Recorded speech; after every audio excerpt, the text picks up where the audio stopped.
Friends, please pray with me.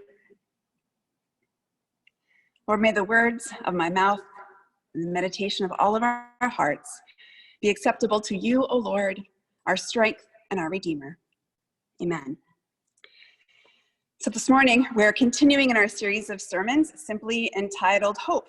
We are looking to the messages of hope that are found in the Bible. These sermons will take us through the end of the month, through the end of May to Pentecost. And the idea behind this series is as simple as it sounds. As Christians, where do we turn? Where do we look for hope? And every week we're looking at a different part of the Bible, learning a little bit of its history, and then figuring out how our past story, what it means for us today, and how it gives us hope in the moment. And every week I'm going to ask you to write down one simple quote from the Bible. So you're welcome to grab a pen and some paper here at the beginning of the sermon. I want you to actually physically write it down, put it on a Post-it. I want you to put it somewhere where you can find it, next to your bed, in the morning, at night, maybe on your refrigerator or on your mirror. I want you to put the quote someplace where you can see it every day, perhaps multiple times a day, as a way to help you remember, to remind you that there's always hope. And I've done that this week. I actually had a Post-it, I put it on my bathroom mirror, and I have to tell you, it's actually helped me a lot this week. There hasn't been a day in my week that's gone by that I haven't needed to hear that word of hope, and it helped me a lot. And so last week, it was a quote from Psalms that I asked us to post and to memorize. It was from Psalm 56, verse 3. When I am afraid, I put my trust in you. When I am afraid, I put my trust in you. And we learned that in the Hebrew language, the word for hope is kavah. Kavah is, or hope is the same Hebrew word for the word rope, which is kind of strange, except that hope isn't just a concept or a feeling. We're meant to understand that hope is something tangible. It's meant to be something that we can touch, that we can see, something that we can hold on to, physically cling to. And for us, our ancestors of our faith, hope means hanging on tight, holding on tight, knowing that there is a better future coming that we are experiencing in the present moment. In that regard, hope is a noun. It's a thing, but it's also a verb. Hope is also choosing to believe and to act as if the future will be better right now in the present moment. This is a very Methodist understanding of hope, that hope is something that we both feel in our hearts personally, and also you're meant to live your life in a way that is an outward expression of the hope you feel on the inside. It's meant to be tangible. It's something that you can do, something you can see and feel and hold on to. This is what we learned when we read the Psalms, and that's the ancient prayer book of the Hebrew people. That was the prayer book that Jesus learned when he was growing up. It's our prayer book today, and it helps us put into words the highs and lows that we go through in life. And if you tuned in last week, you'll remember that the Psalms can be divided into three kind of categories, or three stages of life. The Psalms of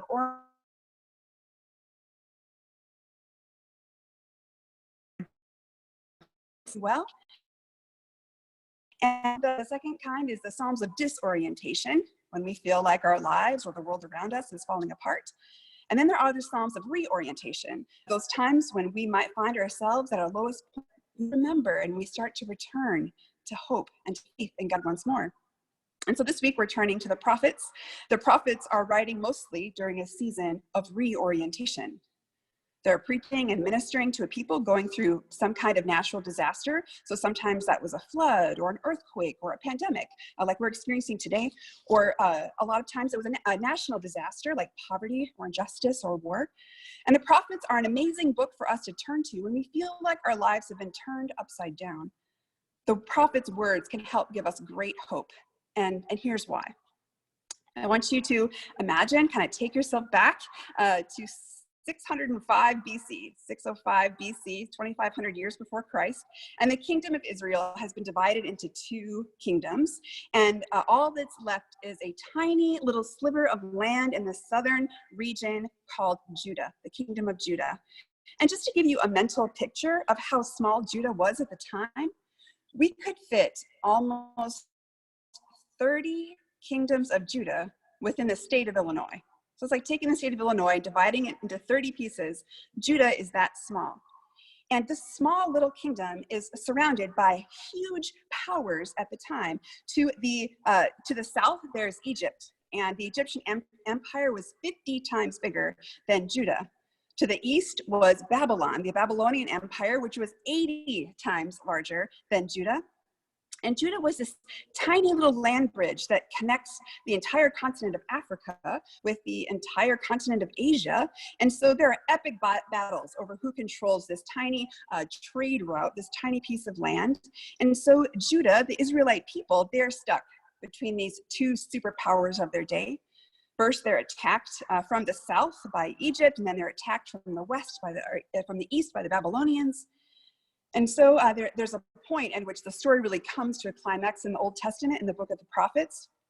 King Nebuchadnezzar, he's one of the greatest rulers of all time, and King Nebuchadnezzar marches into Judah, and he has his massive army. This massive army destroys the Jewish temple. In the city of Jerusalem, the temple is literally burned to the ground. This is where the people worship God. This was their sanctuary. The house of the Lord was literally in shambles. And then King Nebuchadnezzar takes their king, King Zedekiah. They march him out in front of all of the people in shackles. And then Zedekiah's sons are brought in front of him, and Nebuchadnezzar has them killed right before Zedekiah's eyes. And then Zedekiah's eyes are gouged out so that the last thing that he sees is the death of his sons. And after all of this horror, all of the remaining people and their families are forced out of their homes in Judah, and then they're all marched away to Babylon in chains. Their country had been destroyed. Their temple was in ruins. The crowned princes have been killed. Their king was literally blinded. There's no army. There's nothing left to protect the people. They're in physical bondage, and they will live in exile for 70 years. Friends, there was no hope in the land at that time. It was this hopeless situation that the prophets were speaking to at the time, and the prophets were trying to help the people understand, why was all of this happening? How did we end up in this horrible situation to begin with? And the point of me telling you something about something that happened 2,600 years ago, and the reason this particular part of the historical event is recorded in our Bible in the first place, is because every single generation after that, every generation after that could look back to that time, and they could see themselves in the story. You're meant to see yourself in the story. You're meant to see that all of us at some point have found ourselves in exile, separated from one another, strangers in a strange land, distant from God. All of us have found ourselves in hopeless situations, wondering where God is. Why aren't we being spared from all of this suffering, wondering when it's all going to end? It's in life's lowest moments that we can turn to the prophets and hear God speaking, both to the people who were living in exile at that time and what God is trying to tell you right now in this present moment. God's prophets gave hope and strength to the people on their most difficult days. And your hardest days during the week are no different.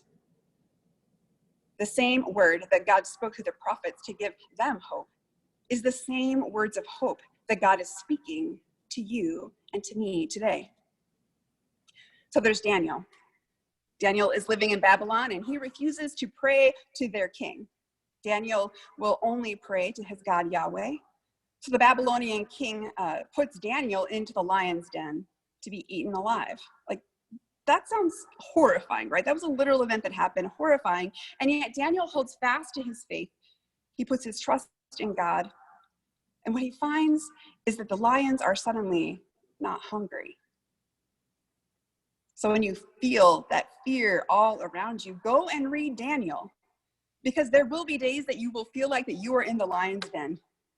And the story of Daniel is that Yahweh, your God, will never leave you alone. So call upon God's protection when the lions of anxiety threaten to devour you. Then there's Shadrach, Meshach, and Abednego. They're also in exile. And at the time when the trumpets were sounded, all of the people in the kingdom were meant to bow down to King Nebuchadnezzar. But Shadrach, Meshach, and Abednego didn't do that. They refused to bow down, and because of that, they were thrown into a fiery furnace. And what happened when they were in the fires of the furnace? Well, what's happening is that the king, King Nebuchadnezzar, actually looks inside. He peers into the furnace. He's trying to watch them burn. But instead of watching them burn, what he sees is a fourth person with them in the fires. It says in the book that unto like the Son of Man, the image came. That there was God in the midst of these fires of the furnace. And Shadrach, and Meshach, and Abednego would have been consumed by the fire, but they were not. They were not burned. So when you find yourselves in the fires of a living hell here on earth, you're going to feel like how the prophets felt, like that there's no way out. But the story is told in our Bible. You're meant to turn back to it as a reminder that God is with you in the fires and that God will see you through safely to the other side. Remember Ezekiel. He's been living in the exile for decades. Ezekiel has this vision, this strange vision from God, where God takes Ezekiel to a valley of bones. It's just filled with death and decay, and it's so old that the bones are dry, they're brittle, they're broken, bones are everywhere. And God says to Ezekiel, do you think these bones can live again? And Ezekiel cannot see that in the moment, but he says, only you know, O Lord. And God says, Ezekiel, prophesy to the bones. Tell them to live again. And that has to sound so ridiculous to Ezekiel in that moment, but he does it anyways. And so he is speaking, he's praying, he's talking to the bones. And the bones, the dry bones, they begin to rattle and they begin to move in the valley, and the bones begin to come together, and then they're in flesh with sinew, and flesh comes upon them. And what happens is that finally a whole crowd of people, those who died in exile, Ezekiel sees them come to life in this vision from God.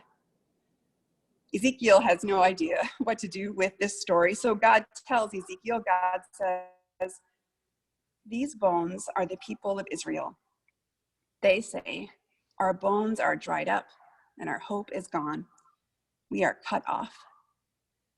And God goes on to tell Ezekiel that the day will come. There will be a day when the people of Israel will return to their home. There will be a place of milk and honey and God's provision and rejoicing in the Lord once again. And it is Ezekiel's promise. It is his promise that he speaks to the people in the present moment that sustained them. And this was a story that gave the people of Israel hope for the next 33 years that generation found themselves in exile. And so when your hope feels dried up and withered and gone, God's promise is that it won't be like this forever. God intends good things for you, provision and blessing, even if you can't see it quite yet. A better promise is coming tomorrow. And you can trust in that promise. You can feel strength welling up inside you as you wait for the Lord. You're meant to wait with anticipation and hope.